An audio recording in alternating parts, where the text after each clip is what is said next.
guys, good afternoon. Welcome back to my YouTube channel. Lena Saringa Succulent Lowland here in Davao City, Philippines. Ayan po yung ating mga succulent na mga Purple Delight. Purple Delight po ngayon yung topic natin kasi sila yung dominante dito. So, kuha lang ako ng ladder. Anyway, meron akong na-harvest. Ayan. So, punuin natin ang tray ng mga leaf propa. I mean, mga leaves para sa leaf propagation natin. So, tingnan natin yung ano natin dyan sa taas. Yung mga Purple Delight natin sa taas. Actually, dito ako nagkuha sa stem. Kasi ang tataba ng stem nila, ito naputo lang sila. So, puno yan kanina. Ngayon, kinuhaan ko ng mga stem. Tapos, actually guys, dinagdagan ko pala yan sila ng soil. Kasi napapansin ko, pag kaunti lang yung soil, tapos sobrang init, nagdidilag sila ganito.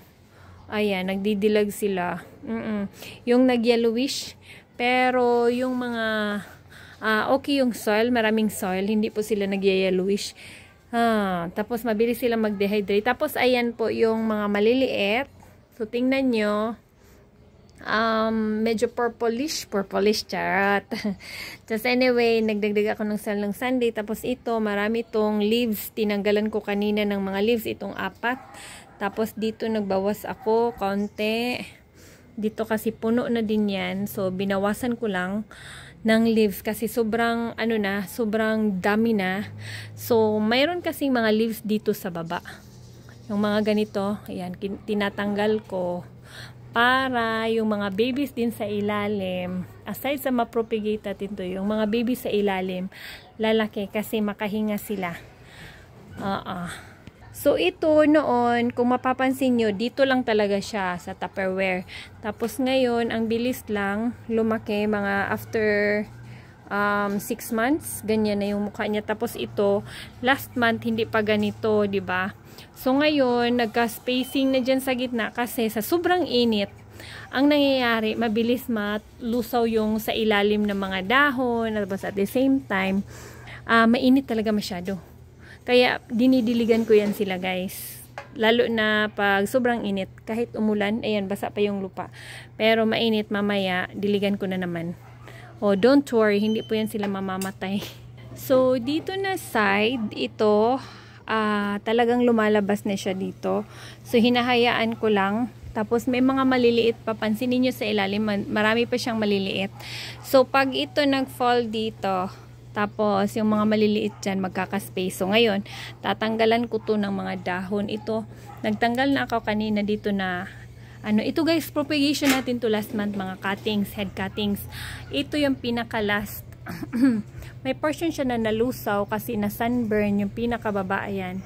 Pero okay lang. Tapos ito, ayan, malaki na din masyado. Ito yung talagang lumaki. Ito kasi yung mga heads nito guys, galing doon. So, kaya mabilis siyang lumaki kasi siguro gusto niya yung lupa. Pero yung mga ibaba nito, siya yung tatanggalan ko ng dahon kasi mas mabilis i-propagate yung mga guwang, yung mga matandang dahon. At saka, pag itong mga matandang dahon, tumubo yung mga babies dyan, malalaki. Napapansin ko, pag malaki yung dahon, malaki din yung babies na ibibigay. Tapos, dito, ay, hapit ko mahulog. Hapit ko mahulog. Mayroon pa tayong mga Purple Delight dyan. Andoon pa sa gilid. Yung nuda ko, nag-iisang nuda. Isa lang si nuda. Ayan, punong-puno na si nuda. Tapos, i-zoom na lang natin kasi nasa taas tayo. Ayan, ito, this one, gusto ko siyang, marami siyang babies. Tapos ito, hinayaan ko na. Ito yung mga leaf propagation, leaves. Tapos ngayon, ang super duper laki na. Ayan, so sa baba marami tayo din. Tapos ito. So ngayon, ang gagawin ko, magtatanggal lang. Yun lang. Tatanggal lang ako. So mapapansin nyo, talagang kinukuha ko yung pinakailalim kasi masasayang din yan pag hindi natin kunin kasi minsan nadadry na lang yung leaves tapos nagfufungus. Yes, nagfufungus din minsan yung pinakababa kapag dahil nasa sunburn. Katagalan, di ba, mag sunburn, malata-lata, mafungus. Tama ba? Sunburn lang siguro, no? Basta yung pinakailalim kukunin ko. Hala lang, nag-harvest lang ako ng mga leaves. Ganito ako mag-harvest, guys. Lalo na sa mga marami, kagaya nito. Maraming baby sa ilalim. Kailangan ko makalabas sila. Yan. Ito talaga. Pero hindi ko sila pwedeng anong tawag dito? Kunin sa area. Dito. Hanggang dito lang talaga yan sila. Wala kasing klase yung mga bata. Yan. Hindi naman lahat tanggalin. Yung pinakababa lang. Para may space. Ito yung mga dito. Ito yung nag-yellowish. Pero okay pa rin. Lang. Tanggal-tanggal lang ko dahon.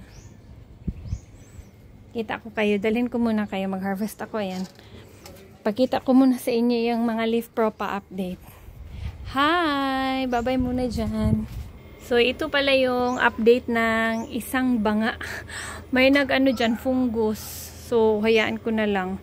Kasi, pag maulan, nasasilisihan siya. Tapos, ito kasi na soil ko, pag palagi siyang nababasa, tapos mga maliliit pa. Unalata talaga siya, guys. Kaya, pag nag-soil ka ng ganito, wag din po yung yung mga babies palagi mong binabasa. Kasi malanta talaga siya. Pero hindi siya malalanta pag mga big. Ewan bakit ganun. Pag mga big yung tinatanim ko tapos puro soil lang na ganun, hindi siya nalalanta.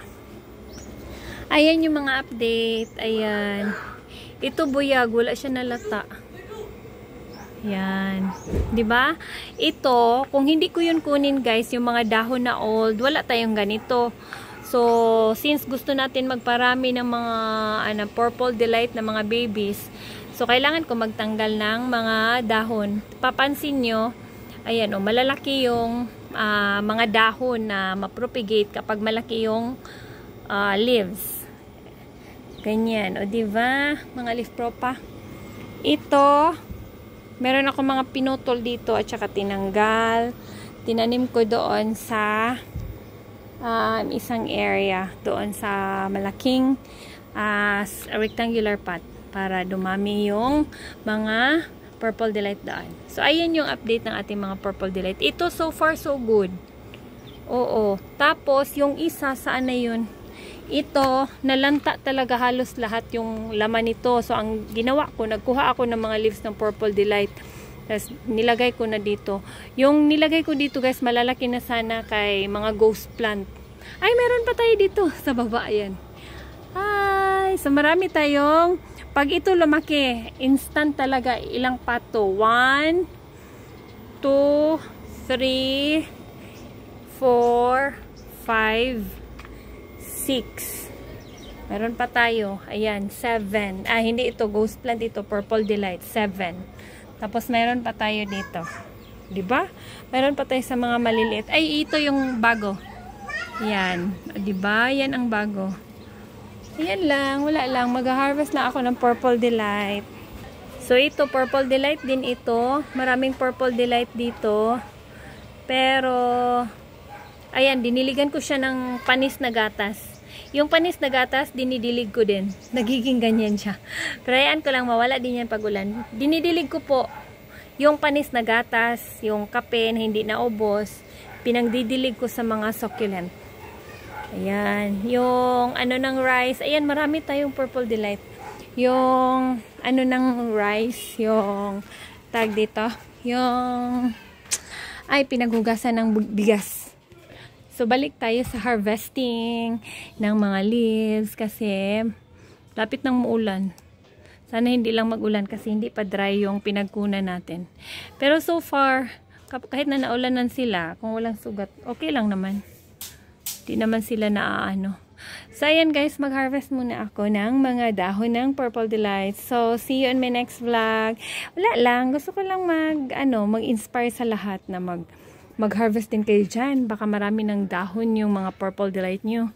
Anyway, ito din pala sa pinakailalim. Yan, hindi ko pa yan nakuhaan. Marami na din dyan. Kuhaan ko yung pinakababa niyan. At saka ito, kuhaan ko yung pinakababa ito. Ito mga head cuttings. Ayan, lumaki na yung head cuts natin, head cuttings. Tapos ito, maraming baby sa ilalim. So, kuhaan natin yung pinakababa para makahinga yung pinaka-ilalim. Tapos ito, ito talaga, pinugutan ko ito. Ayan. Pinugutan ko yan siya dyan, dito. So, ayan, makahinga na yung sa ilalim. Ito yung pinaka-ilalim kasi. So, makahinga na yan. So, magiging puno din. Malaking pot din to. Halos magkasing laki sila ng bunganga ng mga malalaki. Kaso lang ito, hindi masyadong mataas. Pero, malaki po yung bunganga. Oh.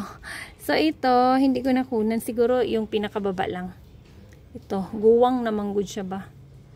So, ayan, mag-harvest muna ako guys ng mga purple dahlia. So, see you in my next video. Bye-bye!